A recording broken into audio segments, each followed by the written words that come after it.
Okay, today we continue with our chapter on eigenvalues and eigenspaces. Let me start with a definition.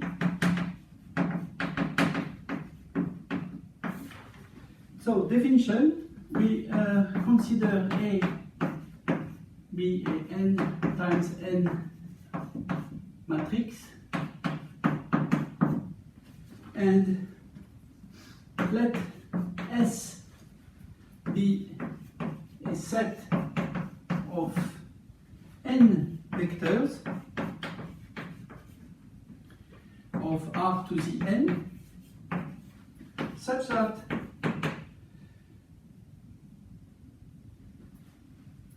S is a basis for Rn, and second, the vectors of S are eigenvectors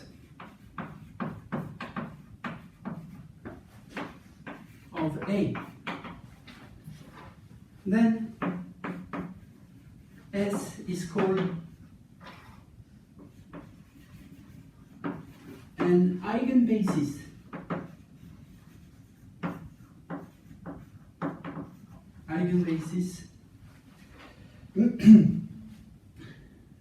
of A.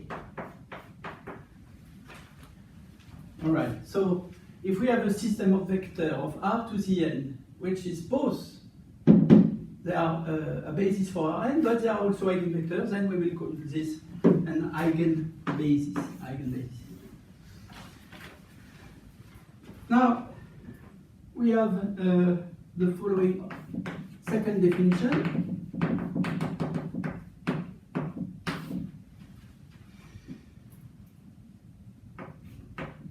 A n times n matrix is said to be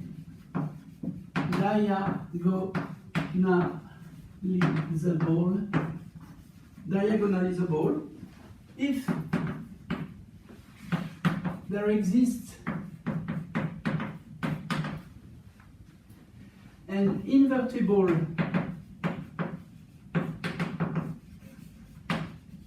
matrix P such that P to the minus 1 times A times P is diagonal. So diagonal means that if I is not J, then the entries of P are 0.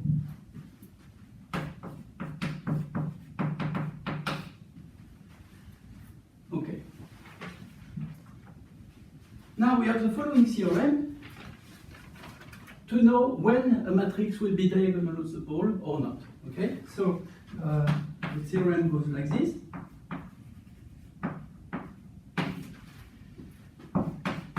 The matrix A is a diagonalizable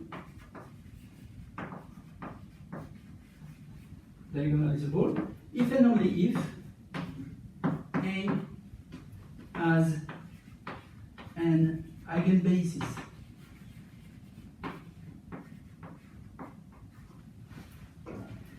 V1 Vn associated to eigenvalues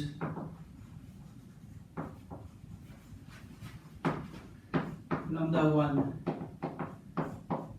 lambda n. So here we can have a lambda I equal to lambda j, okay, or I not equal to j.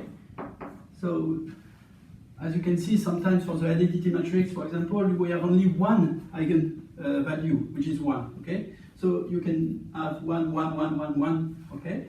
But the important fact is that here you will have different eigenvectors and they will form a basis. When this happens, you will say, well, you can be sure that the matrix is diagonalizable. And moreover, you will know what is its diagonal, the associated diagonal matrix. So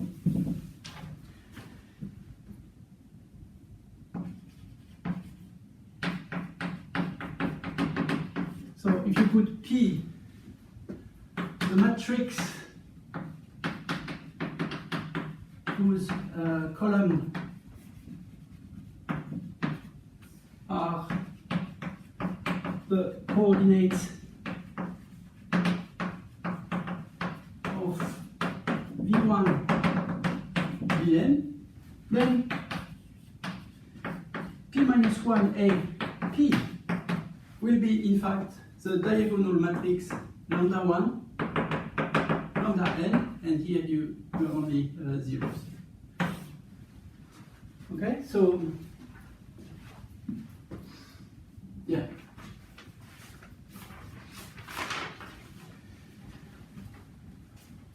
Now we deduce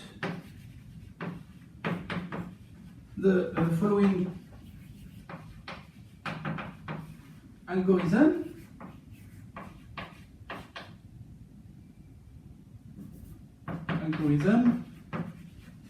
To diagonalize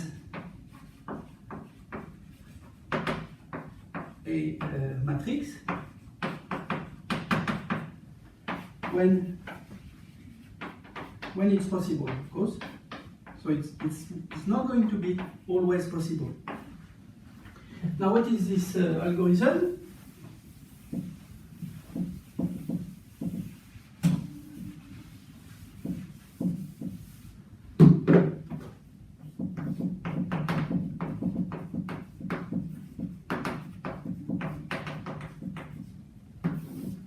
So, step one,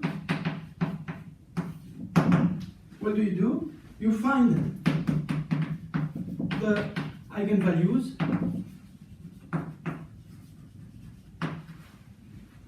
lambda 1, lambda n, and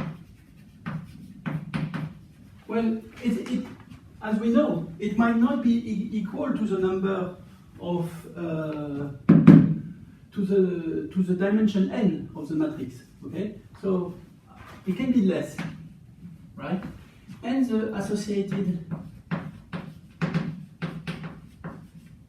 eigenvalues, eigenspace. Sorry, we calculate the eigenspace spaces. So E lambda I. Then, well, in fact, if the dimension of E lambda 1 plus dimension of E lambda k is equal to precisely n, then you are sure, so each of them is a subspace of R to the n. So the dimension is actually less than n, but if the sum of them is equal to n, then it means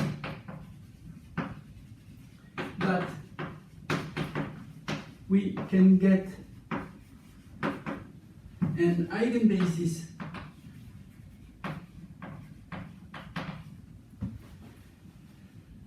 just by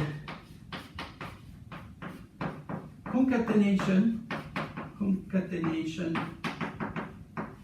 of the basis for the E lambda I. Okay. And then once you have your eigenbasis, what can you do? Well,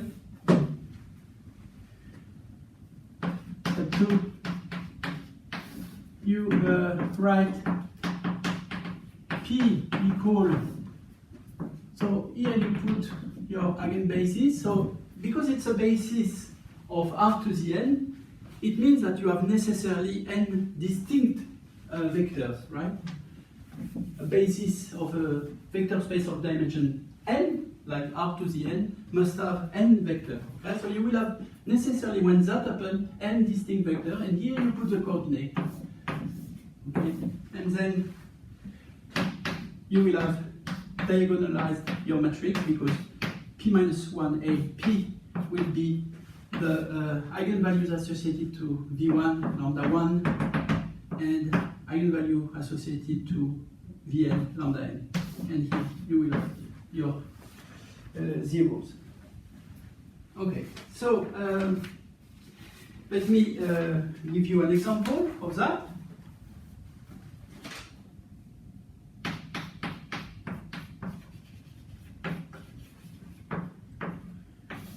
Okay, so for example, we take the matrix A equal 1, 1, 1, 0, 0, 0, 0, 0, 0.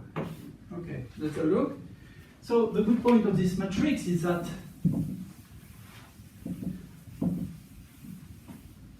as you can see, it's very, very simple matrix. So the matrix is in fact already upper triangular, as you can see. And so we don't need, in fact, here to calculate the characteristic polynomial. We know that the eigenvalues are the entries on the diagonal. Okay? So we have two eigenvalues in this case. Two eigenvalues. We have lambda equal 1 with algebraic multiplicity 1, and we have basically lambda equals 0 with algebraic multiplicity 2. Right. So we must then compute E1 and E0. Okay? So first we start with E0.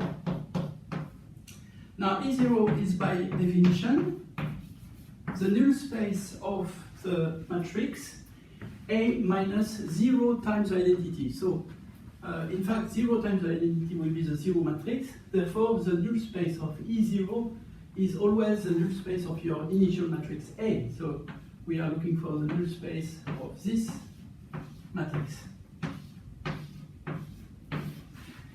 Now this is already in RREF form, isn't it? Because this is our pivot.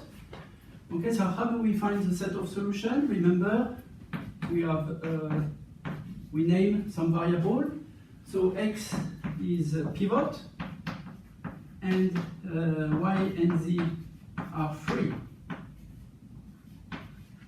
Okay, so I write the solution as pivot in terms of free. So in this case, I have only one equation to consider, and it is x is equal to minus y minus z, or if you prefer, x plus y plus z is equal to 0, which I write as pivot in terms of free. Okay, so now I can describe my E0. My E0 will be the set of, so the x is minus y minus z, then the y is 3 and the z is 3.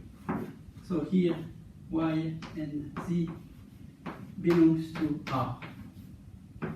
Okay, this is my eigenspace E0. Now it's good to write it to determine a base of this eigenspace. So how do I determine a base? So,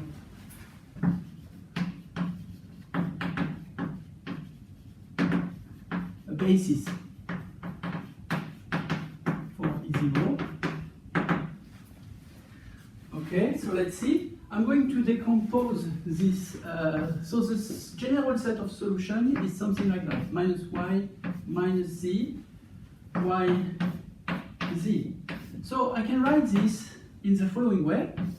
I can write this as y times minus 1, 1, 0 plus z times, so here I will get just minus 1, and then I will get 0 and 1.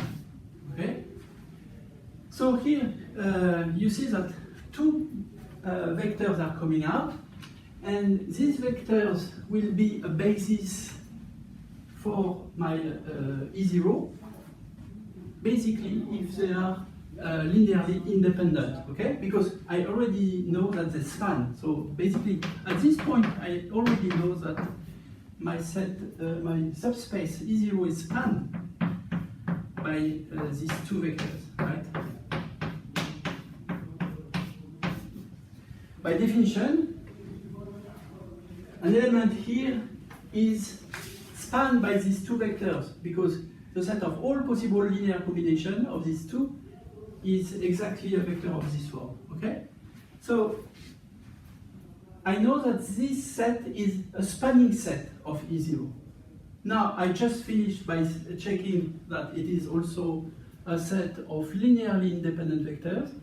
Now a set containing only two vectors is linearly independent if and only if these two vectors are not collinear. So if one is not a scalar of times the other. But as you can see, they are not collinear. So minus 1, 1, 0 is not k times minus 1, 0, 1. So this set of two vectors, 1, 0, and the other vector, minus 0, 0, 1, is actually a basis for E0. Okay. I'm going to do the same with E1, okay? I'm going to determine a basis for E1. And as you can see here, I have already a vector space of dimension 2, okay? Two vectors. Then basically I just need one vector because 2 plus 1 will be 3, and here I need a basis for R3, so I need 3 vectors to get my eigenbasis. Okay, so let's do that with E1.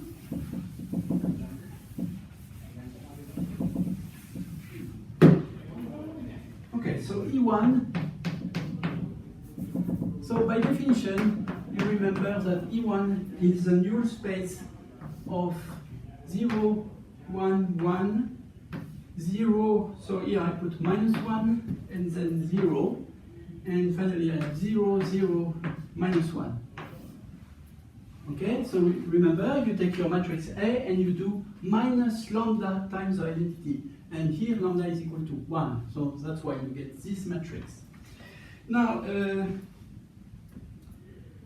let's see. Well, I'm going to go a little fast here. So the first equation is y plus z equals 0, and the other is minus y equals 0, and minus z equals 0. So this is very simple. We have here x basically is 3, and y and z are 0. Okay. So basically E1 is the set of vectors where x is 3, and here we have 0, and here we have 0. Okay, so this is a description as a set of solution. Now I can describe this in terms of vector space with spanned by a basis. So the basis, it is spanned actually by this vector 1, 0, 0. Okay. And one vector, a system S with one vector is necessarily a basis, okay? It's of course linearly independent. And therefore, okay, we have obtained the step 1 so far. And now step 2, so we need to determine of matrix P. So we are going to, so before that, maybe we can deduce that actually, if we take these 3 vectors, okay, so the dimension of E0 plus the dimension of E1 is 2 plus 1 is equal to 3. So it's equal to the rank of the matrix. Matrix was a 3 by 3, so it was so we have 2 plus 1 equals 3. Yeah, so this is an eigenbasis of R3. And so we can conclude that minus 1, 1, 0, minus 1, 0, 1, and 1, 0, 0 is an eigenbasis.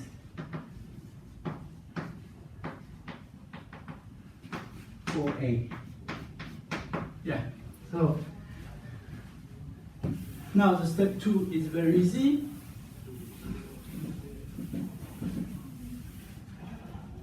So we set the matrix P, which will have the coordinates of first the 2 vectors of E0, so minus 1, 1, 0, and minus 1, 0, 0, 0, 1, and finally the third vector is a vector for describing E1, so it will be 1, 0, 0. Then we are sure that now that A, so P minus 1 A P will be matrix with in diagonal the eigenvalues associated to the first vector, second vector, third vector. So the first 2 vectors are associated to the eigenvalue 0, so we get 0, 0 here, and the last one associated to the eigenvalue 1. And therefore the diagonal matrix we were looking for is just this one. Okay, so this is a nice example of diagonalization. Yeah, let me do another example.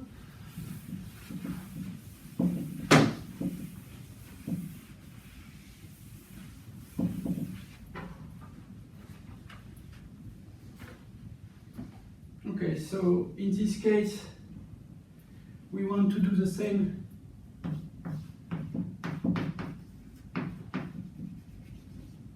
So this is exercise 2 or example 2. We do the same with A equal 5, 0, 1, 1, 1, 0, 7, 1, 0.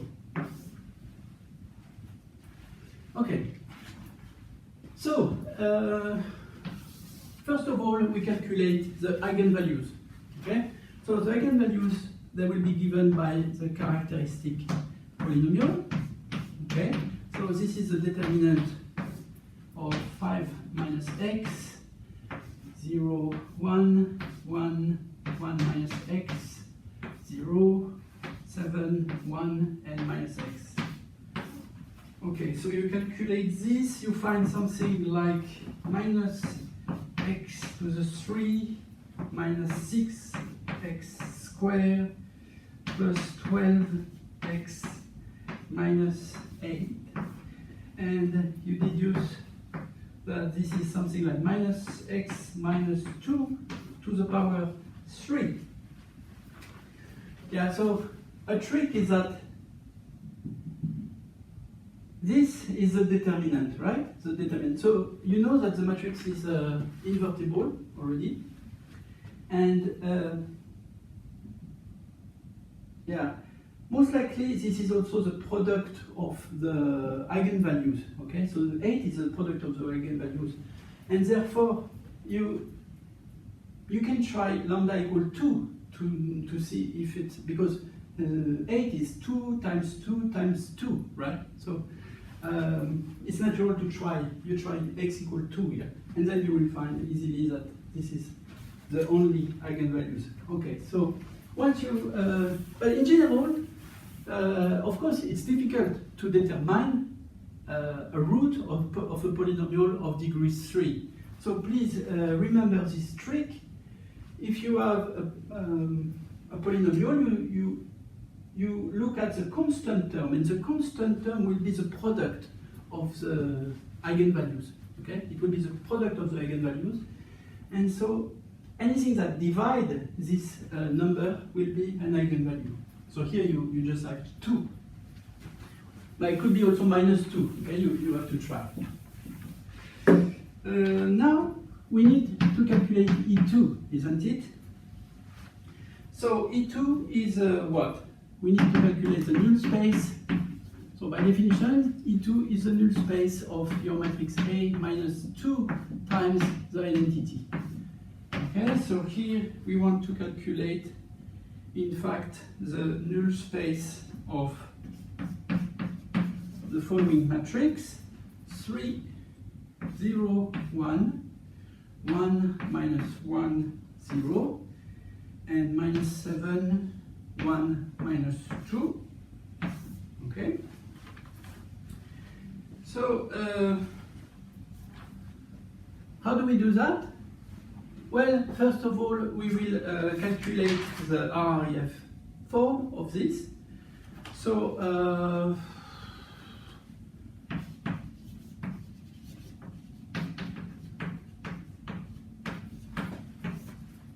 of this, okay?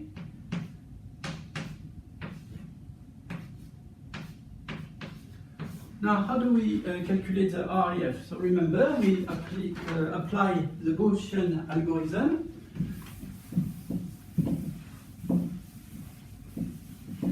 Okay, we apply the Gaussian algorithm. So here, for example, we have 1 here, so we are going to swap R2 and R1, okay? And so we get 1, minus 1, 0, and then 3, 0, 1, and then 7, 1, minus 2, right? Okay, and then I'm going to cancel out this and this, make a 0 here and here. So I will get basically, so I just give you the result: 1, minus 1, 0, 0, 3, 1, and then 0, minus 6, minus 2. Yeah, so here I can see that in fact this is basically the same, it's a multiple of this row. So 1, minus 1, 0, and here 0, 3, 1, and here this is also basically 0, 3, 1. So this will become, by subtracting row 2 to row 3, 1, minus 1, 0, 0, 3, 1, and then 0, 0, 0. Okay, this is not RREF yet. So to make it RREF, yeah, so the next step is you divide by 3. So you get 1, minus 1, 0, 0, 1, 1 over 3, 0, 0, 0. Okay, and finally, you need to put a 0 here, and you do that by just adding row 2 to row 1. So you will get 1, here you will get 0, and then here you will get a third. Then row 2 and row 3 are not modified, so you find 0, 1, 1, 3, and 0, 0, 0. Okay, now to write the null space of that, we just write again the equation using pivot equal 3. Okay, so here we have two pivots, x, y, and z. Okay, so x and y are pivot, and z is 3. So the first equation can be read as x equal minus a third of z, and the second one can be read as y equal minus 1 over 3 times z, and z is 3. So I deduce the set of solutions, so which is also the null space. Null space, okay, so the null space of this will be equal to the vectors that can be written as minus, so z times minus 1 over 3, minus 1 over 3, and 1, right? And z can be any real number. All right? So,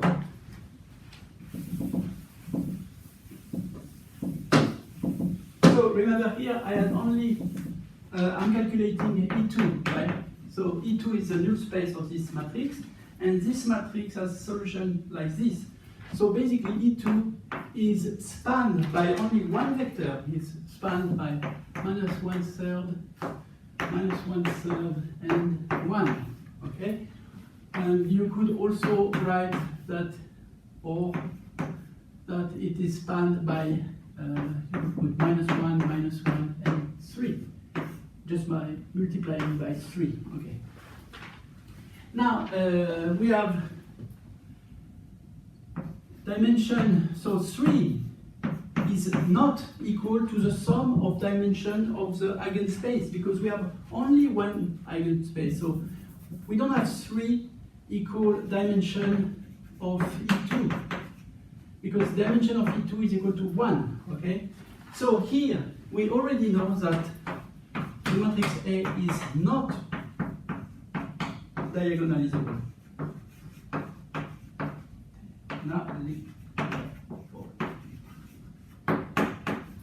Okay, so that's the end of the exercise in this case. Okay, I will stop here and I will give you many exercises concerning this chapter. Thank you very much.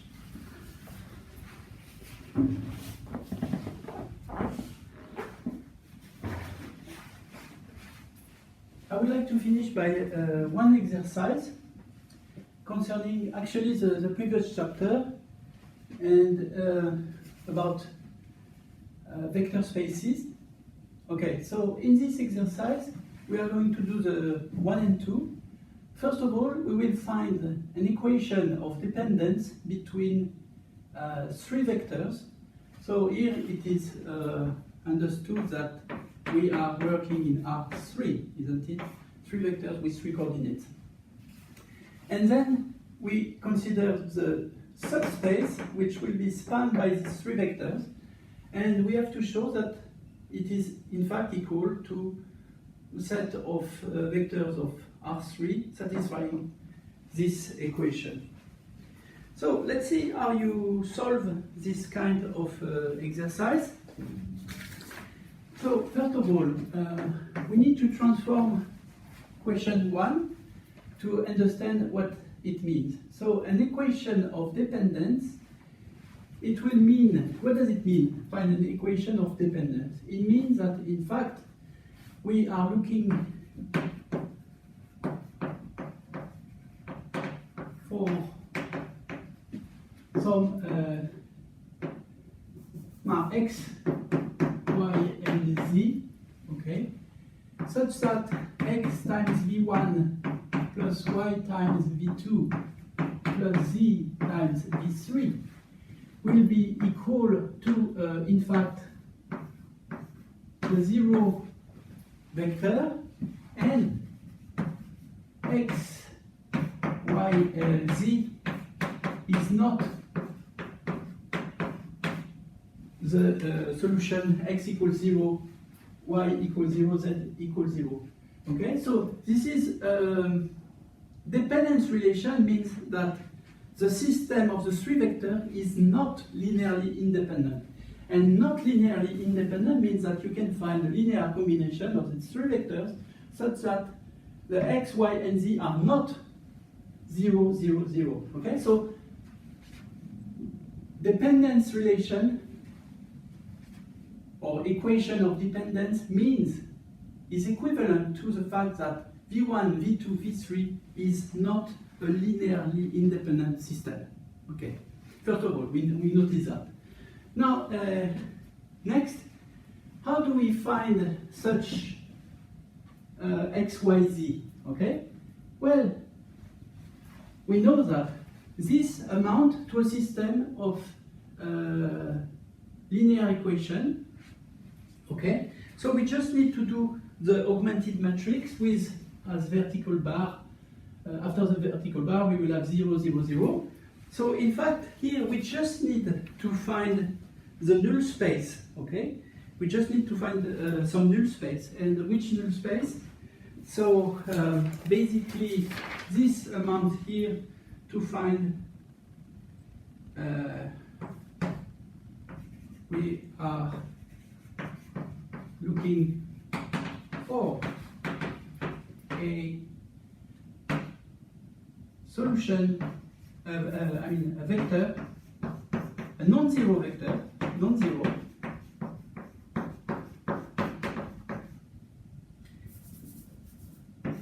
in the null space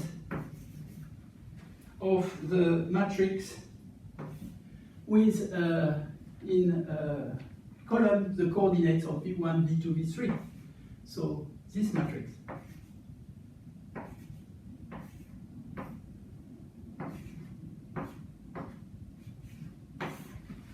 Okay, so first of all,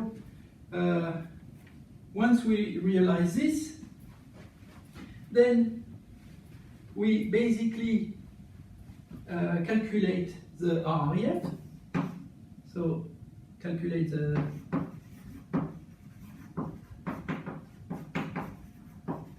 RREF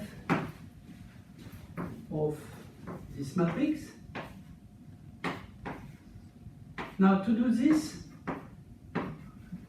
what do? Well, you apply the Gaussian elimination method. So I'm going to do 3 dots here, and you should obtain, so please check this at home, you should obtain that we will get the matrix 1, 0, 1, 0, 1, 3, and 0, 0, 0.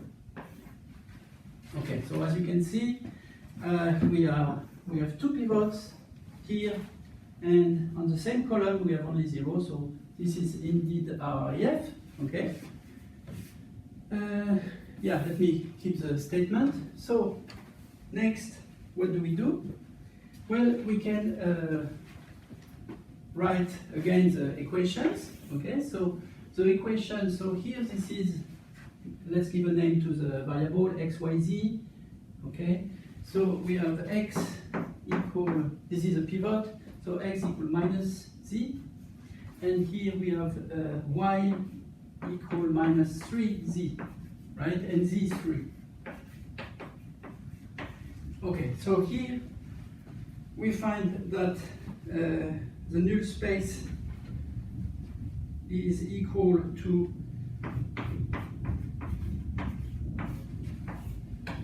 the vector space spanned by, in fact, -1, -3, and 1. Okay, so this is a non-trivial, this is a -3, yeah, -3. So as you can see, this is a non-trivial solution of the null space. Now, how do we find our dependence relation? So x equal -1, y equal -3, and z equal 1, isn't it? So here we can conclude that the dependence relation is just that minus v1 minus 3 v2 plus 1 v3 will be equal to the 0 vector. So this is our final answer to the question 1, dependence relation. Okay, now for question 2. Okay, so by the way, it means that, so excuse me, the consequence of that in particular is that you can eliminate one of the terms. So this, what was the name of this? So yeah, v1, v2, v3 is, you can actually, so v3 can be expressed in terms of v1 and v2, as you can see here, okay? So in fact, this will be equal to the vector space spanned by v1 and v2. And this is a subspace of R3, okay? And now we want to describe this vector space, subspace of R3, in the following way.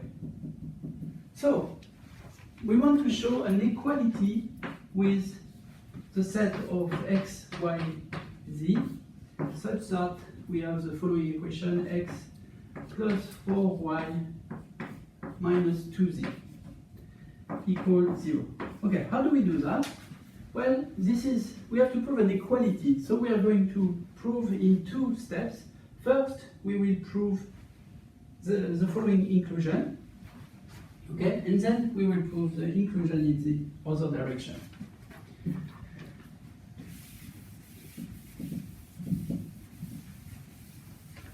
Now, how to prove this inclusion here? So this, by definition, we know that this is only the vector space spanned by two vectors, v1 and v2. So it's a set of all possible linear combinations of v1 and v2. Now, it will be inside this set. Basically, we just need to check. So we just need to check that v1 and v2 belongs to this set.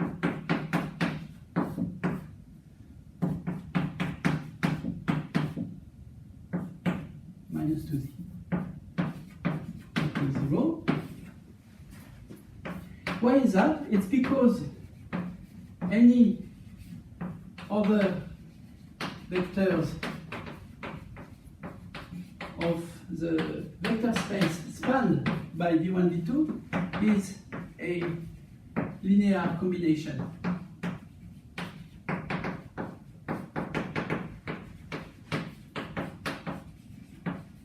of these two vectors.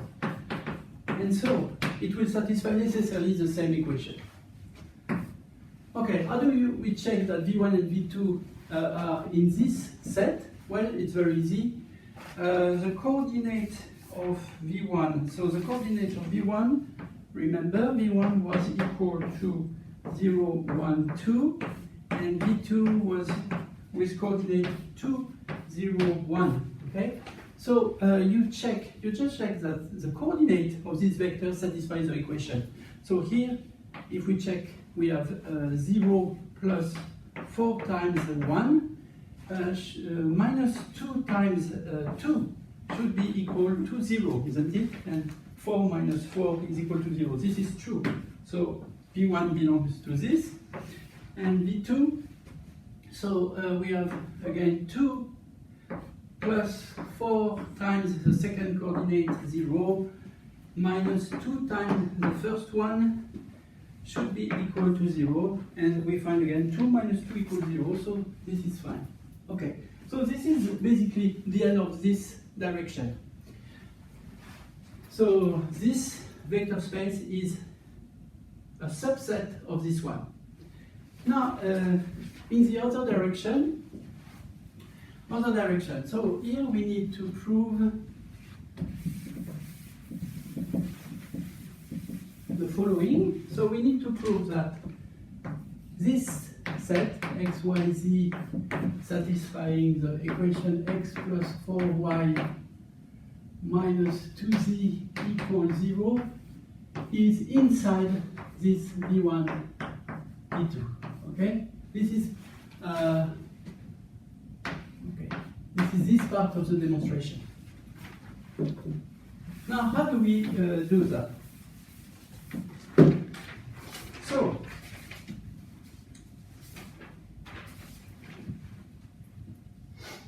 we consider, so let's call this W, okay? So we consider an element x, y, z, which would be in W, okay? Now, let's call this vector u, okay? So we can write u. This will be equal to minus 4y plus 2z, and y and z, right? Because you see, if we set free y and z, then x will be given by this equation, right? So for some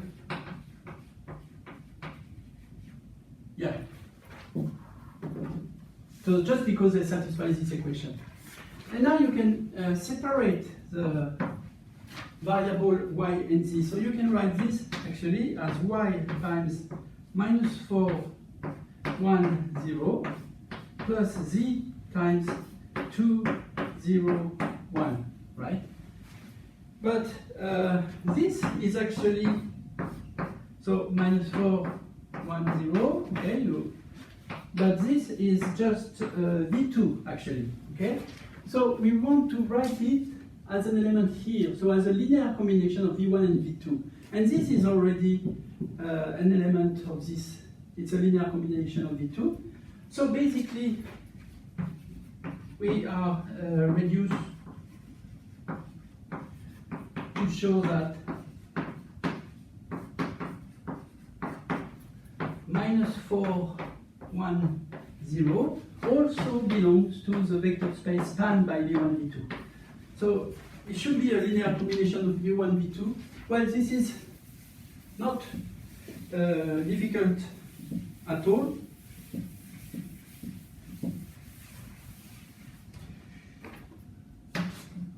You can just note that minus 4, 1, 0 is equal in fact to v1 minus 2 times v2. Okay? So it's a linear combination of both vectors. Trivial. And so you have proved your second part because you have inclusion in both sides. Okay, so this is a typical example of how to prove this equality of subspace. Thank you.